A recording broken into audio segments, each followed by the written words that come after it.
pagi, Bu. Oke, sebelum kita mulai pelajaran kita hari ini, satu orang pimpin kita dalam doa. Adik Ria.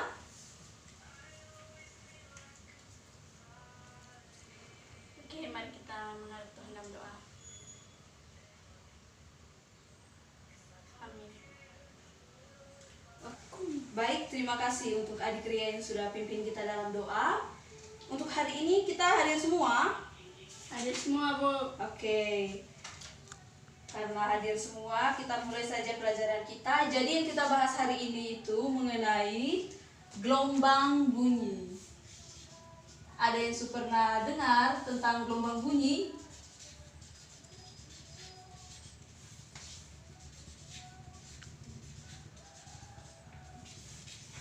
Ada yang pernah dengar tentang gelombang bunyi? Kayaknya adik-adik belum pernah ya. Jadi ibu jelaskan. Gelombang bunyi merupakan gelombang longitudinal yang memerlukan medium perantara, baik cair atau gas atau padat. Jadi gelombang bunyi itu dia dihasilkan dari sesuatu yang bergetar, benda yang bergetar. Jadi sesuatu yang bergetar itu disebut sumber bunyi. Di sini kalian baca di halaman, sambil lihat modul ya, nanti ibu jelaskan sambil lihat modul. Jadi untuk sumber bunyi yang akan kita pelajari di sini ada beberapa. Yang pertama itu kita akan bahas mengenai senar atau dawai. Jadi untuk senar atau dawai ini, contoh yang sering kita jumpai dalam kehidupan sehari-hari itu berupa alat musik gitar. Tahu pernah main gitar? Pernah, Ibu. Oh, pernah. Jadi satu senar, saat kita memainkan gitar, satu senar dapat menghasilkan berbagai frekuensi resonansi. Dengan pola gambar kalian lihat di halaman 5. Coba lihat. Di situ frekuensi resonansi pada senar yang dihasilkan oleh satu senar. Coba adik-adik lihat di situ. Ada ini gelombang yang dihasilkan itu di kedua ujungnya itu terikat, 2 simpul dan 1 perut. Nah, panjang satu gelombang yang dihasilkan itu setengah lambda. Jadi dari rumus L sama dengan setengah lambda. Jadi lambda yang kita dapatkan di sini itu 2L. Atau perlu ibu gambarkan lagi? Nanti lihat saja di modul. Ya, Ibu. Oke. Jadi itu untuk nada dasar yang pertama. Untuk yang gambar pertama, coba adik-adik lihat di modul. Untuk gambar yang pertama, untuk nada dasar yang pertama L-nya sama dengan setengah lambda. Jadi untuk lambdanya, panjang gelombangnya sama dengan 2L. Jadi frekuensi resonansi yang dihasilkan oleh satu senar yang sudah ibu jelaskan tadi, dia akan menghasilkan gelombang. Kalau adik-adik lihat di halaman 5 itu, dia akan menghasilkan gelombang. Kalau adik-adik lihat gambar yang pertama, di situ kedua ujungnya terikat. Ada 2 simpul dan 1 perut. Jadi panjang untuk satu gelombang ini L-nya sama dengan setengah lambda. Jadi panjang gelombang yang kita dapatkan untuk nada dasar F0 atau harmonik pertama itu adalah 2L.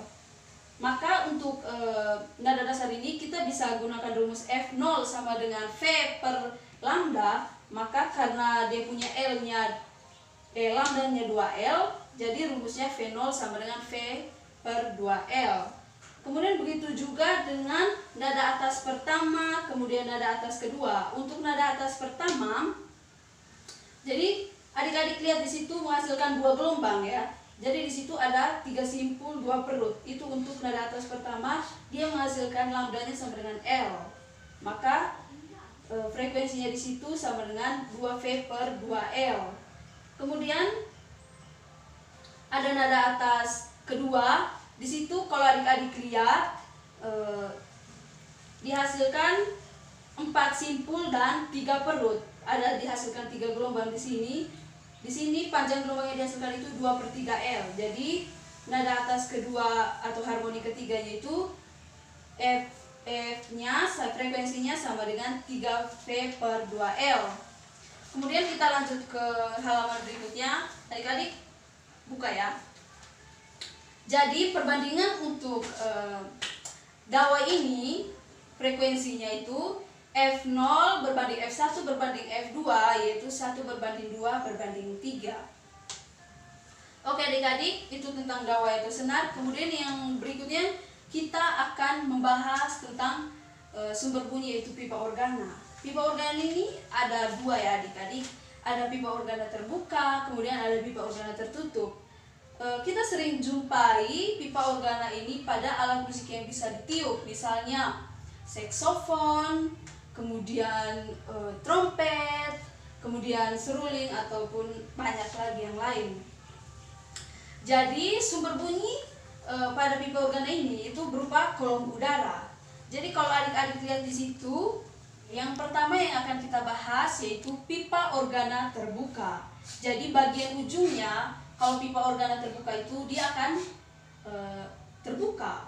Jadi kalau adik-adik lihat di halaman 6, di situ juga ada gambar berkaitan dengan gelombang yang akan dihasilkan oleh pipa organa terbuka.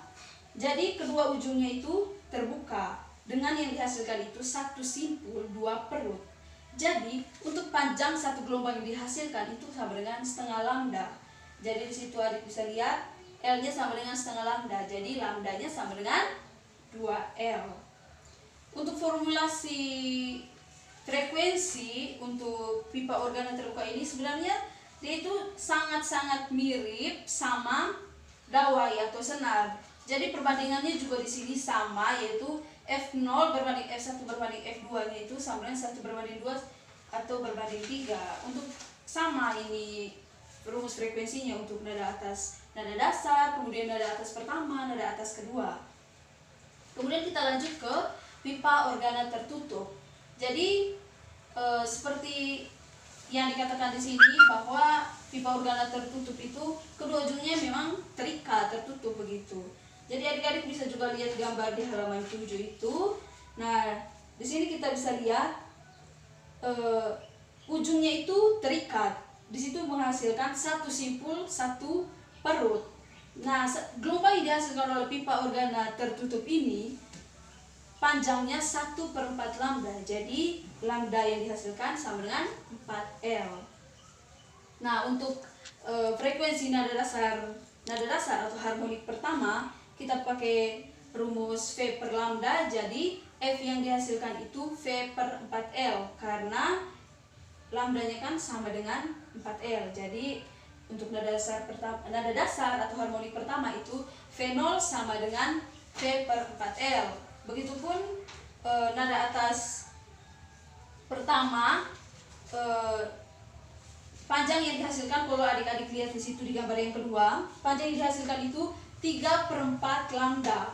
Jadi lambda yang dihasilkan 4/3 L. Jadi rumus yang akan digunakan di situ adalah F sama dengan V per lambda, dengan lambdanya sama dengan 4/3 L. Jadi F untuk nada atas pertama, F sama dengan 3V per 4L. Kemudian adik juga lihat di gambar yang ketiga. Di situ panjang di situ nada atas kedua, untuk nada atas kedua, panjang yang dihasilkan itu 5/4 lambda. Jadi untuk panjang gelombangnya 4/5L. Jadi untuk mencari frekuensi untuk nada atas kedua atau harmoni ketiga ini adalah F sama dengan 5V per 4L. Jadi perbandingan frekuensi yang dihasilkan oleh gelombang pada pipa organa tertutup, F0 berbanding F1 berbanding F2 itu 1/3/5. Jadi di sini kelipatan ganjil ya adik-adik. Oke, berikutnya kita akan mempelajari tentang efek Doppler. Jadi konsep dari efek Doppler ini adik-adik, misalkan adik Ria berdiri di pinggir jalan, kemudian melintas sebuah ambulans yang membunyikan sirenenya. Nah, ketika ambulans tersebut menghampiri adik Ria yang dalam keadaan diam di pinggir jalan, dia menghampiri adik Ria, frekuensi yang dihasilkan itu yang didengar oleh adik Ria akan terdengar relatif lebih tinggi dibandingkan saat sirene atau ambulans itu menjauh. Jadi peristiwa naik turunnya frekuensi ini disebut dengan efek Doppler. Jadi untuk saat mengerjakan soal ada satu rumus yang harus kita kuasai dari efek Doppler ini, yaitu Fp sama dengan V plus minus Vs per P plus minus Vp dikali dengan Fs. Jadi Fp ini merupakan frekuensi pendengar, kemudian ini cepat rambat bunyi di udara V, kemudian Fs cepat rambat sumber suara, maksudnya sumber bunyi, kemudian Vp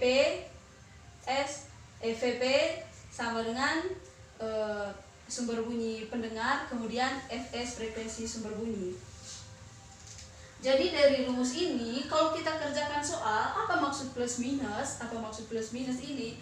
Jadi adik-adik, saat pendengar dan sumber bunyi berupa ambulans atau sirene saling mendekati, maka sumber bunyinya akan bernilai negatif pada saat saling mendekati.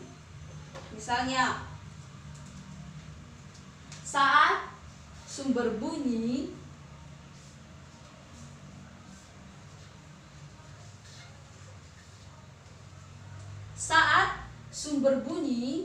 dan pendengar saling mendekati, maka Fs akan bernilai negatif, sedangkan Vp akan bernilai positif. Ataupun sebaliknya, saat Vs atau sumber bunyinya menjauhi, mereka berdua saling menjauhi, maka kebalikannya dari yang di atas, maka sumber bunyinya bernilai positif, sedangkan pendengarnya bernilai negatif. Jadi untuk mengerjakan soal, adik-adik perlu jeli juga, ya. Kemudian yang berikut kita akan membahas tentang, di halaman berikutnya adik-adik lihat, tentang intensitas bunyi. Jadi untuk intensitas bunyi ini, rumus yang kita gunakan itu sama dengan I sama dengan P per A. Untuk intensitas bunyi, rumus yang kita gunakan I sama dengan P per A, dengan P merupakan daya dan A merupakan luas. Jadi luas yang kita gunakan di sini biasanya luas lingkaran, yaitu 4 πr kuadrat, atau kita bisa tulis sini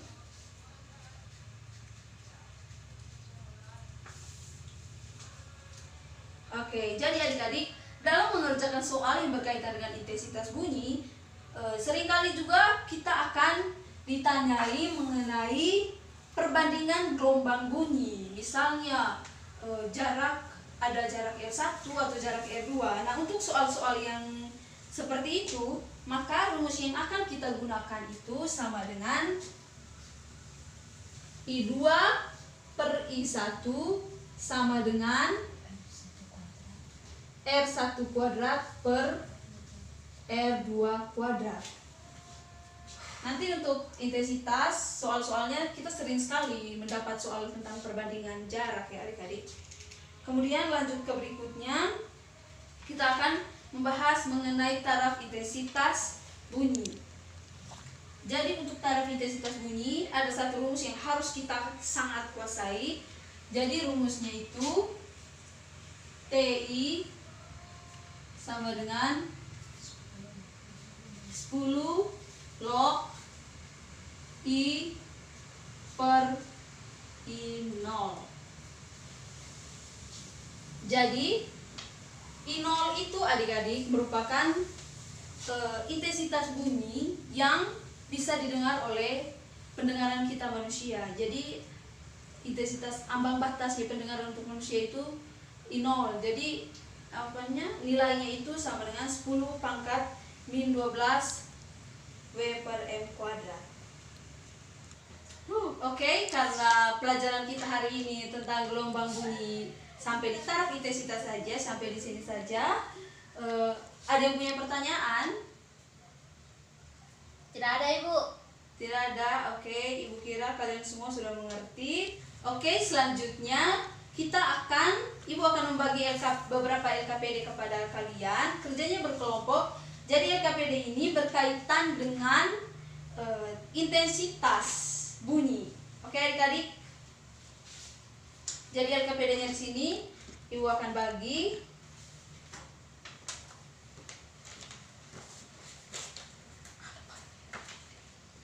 Jadi itu LKPD-nya. Di situ Ibu kasih LKPD itu untuk kalian diskusikan bersama. Nanti Ibu kasih waktu sekitar 5 menit karena soal untuk bahan diskusinya tidak terlalu sulit ya. Jadi setelah 5 menit kalian diskusi, nanti satu orang yang presentasi hasil diskusinya ke depan. Oke? Ya, Ibu. Oke. Oke adik-adik, bagaimana diskusinya sudah selesai? Sudah, Bu.